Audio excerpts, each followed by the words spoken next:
Hello students, welcome to my channel Gyan Ganga. Students, स्वागत है आपका हमारे चैनल ज्ञान गंगा पर। और क्लास 7 का ये नेक्स्ट पेज और ये लास्ट पेज है हमारे इस चैप्टर का, इसको हम डिस्कस कर लेंगे। तो इससे पहले हमने रस्टिंग के बारे में पढ़ लिया था कि रस्टिंग यानी कि जंग कैसे लगता है, क्या होता है। इसके बाद हमारा जो नेक्स्ट टॉपिक बहुत इंपॉर्टेंट है, देखिए वो बोल रहा है कि ऊपर हमने पढ़ा था ना कि जिंक डिपॉजिट करते हैं, जैसे यहाँ पे दिया था। देखिए कि एक तरीका होता है कि अगर हम एक लेयर डिपॉजिट कर दें किसी भी मेटल की, जैसे कि क्रोमियम या जिंक की आयरन के ऊपर, तो आयरन की रस्टिंग को रोका जा सकता है। ठीक है, so there is a way that we deposit a layer of metal like chromium और zinc on iron and it is going to prevent the iron from rusting. And what is this process called? Now we are going to know. So this is the process of depositing is called galvanisation. Galvanisation वो process है जिसमें हम एक metal की layer दूसरे metal पे deposit कर रहे हैं।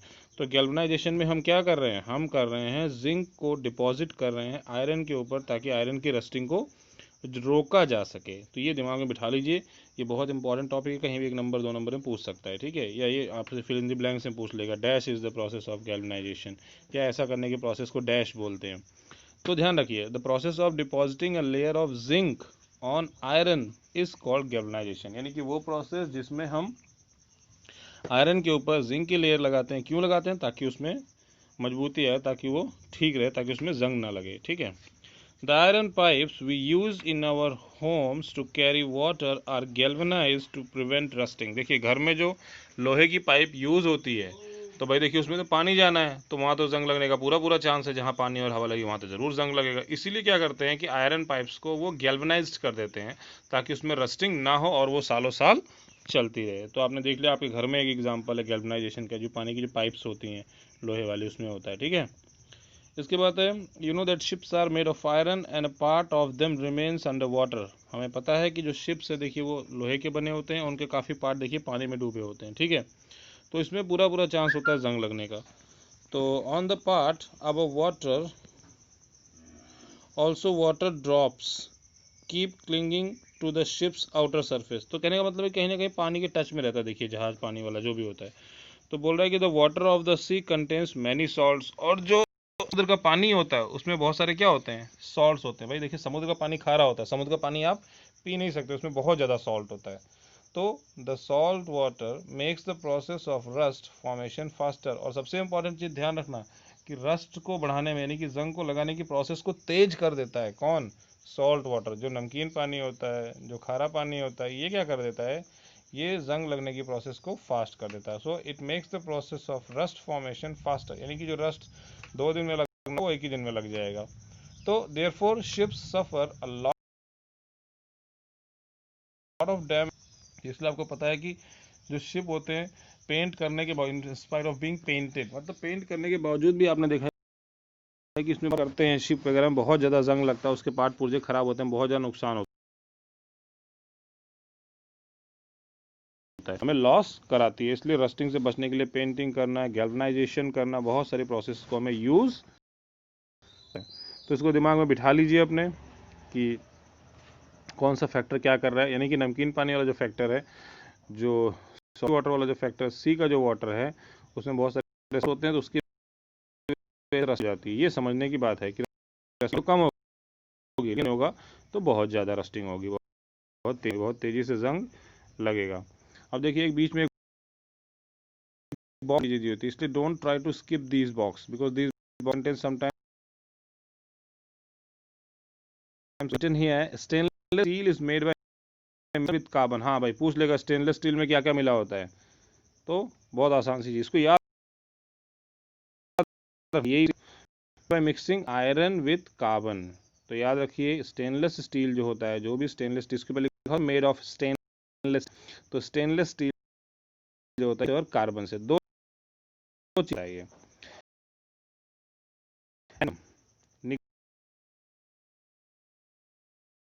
निकल और भी मेटल्स हो सकते हैं, तो इनको करने से क्या होता है, रस्टिंग नहीं होती है। तो स्टेनलेस स्टील मिक्स करके बनाते हैं। मैंगनीज, तो ये सारे मिक्स करने से क्या होता है, इनका होता है कि भाई जो आयरन की प्रॉपर्टीज थोड़ी सी अल्टर हो जाती हैं, बदल जाती हैं, तो उसमें रस्टिंग नहीं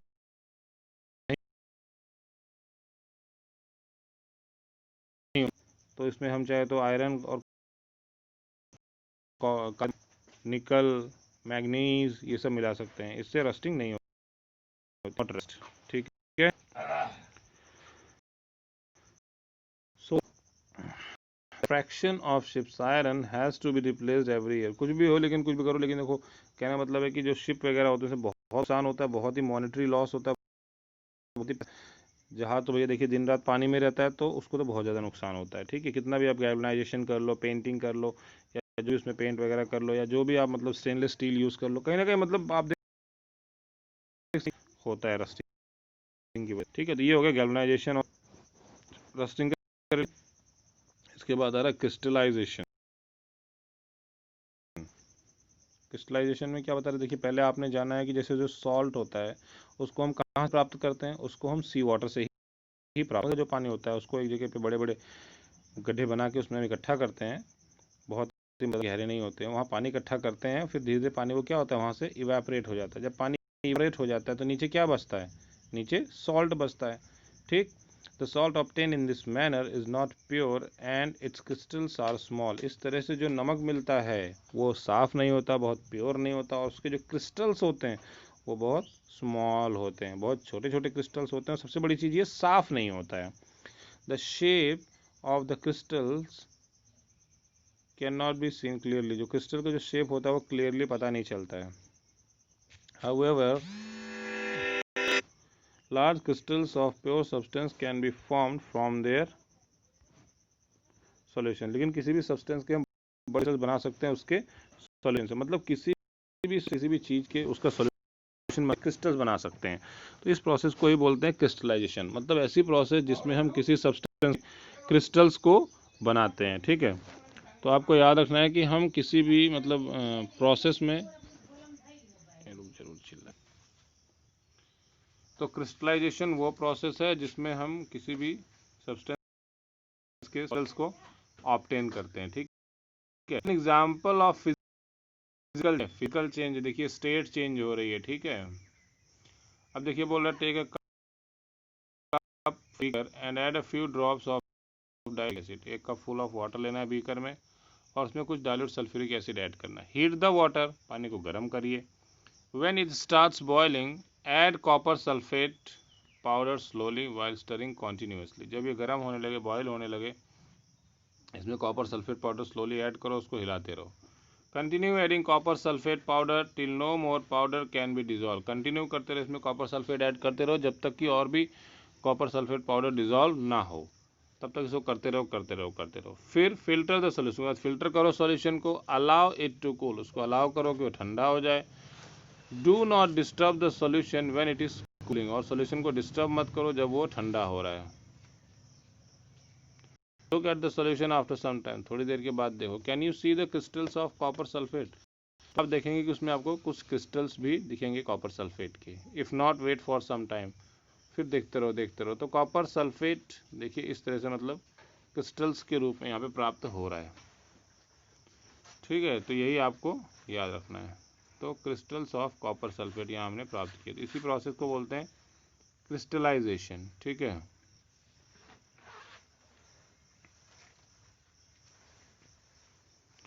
इसके बाद बोल रहा है कि आपने क्या जाना,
तो स्टूडेंट्स हमने यहाँ पे जाना है कि क्या होता है फिजिकल और क्या होता है केमिकल चेंज, दोनों हमने जान लिया, ठीक है।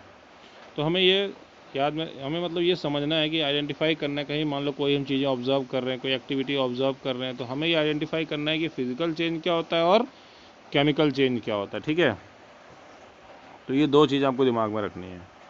तो स्टूडेंट्स इस तरह से हमने ये चैप्टर अपना ख़त्म कर दिया है। चलिए इसकी समरी भी जल्दी से देख लेते हैं।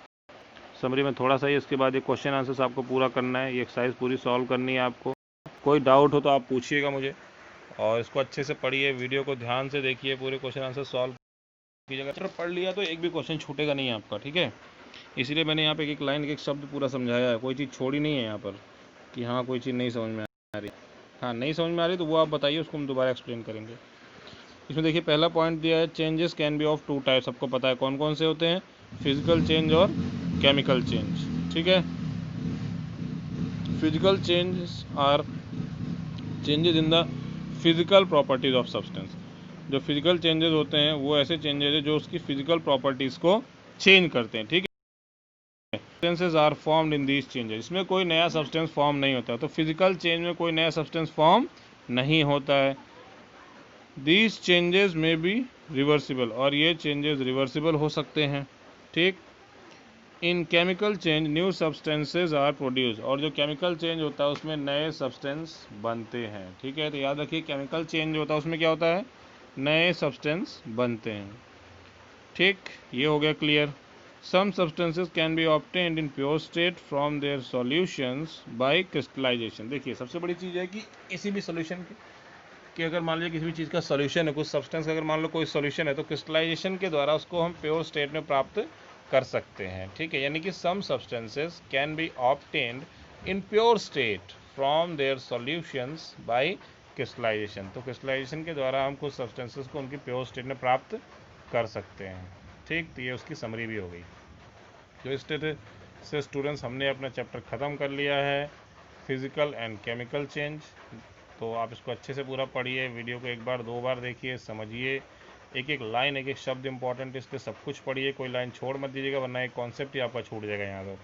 तो आपको ये ध्यान में रखना है, पूरा पढ़ना है, समझना है, फिर उसके क्वेश्चन आंसर सॉल्व करना है, जो भी ना समझ में आए पूछना है, ठीक है। तो पढ़िए, समझिए, और जो ना समझ में आए पूछिए, और फिर नेक्स्ट चैप्टर हम बाद में स्टार्ट करेंगे। तो फिलहाल आप इसके क्वेश्चन आंसर सॉल्व कीजिए, जो ना समझ में आए पूछिए। तो स्टूडेंट्स मिलेंगे नेक्स्ट प्रेजेंटेशन में नए चैप्टर के साथ। Thank you.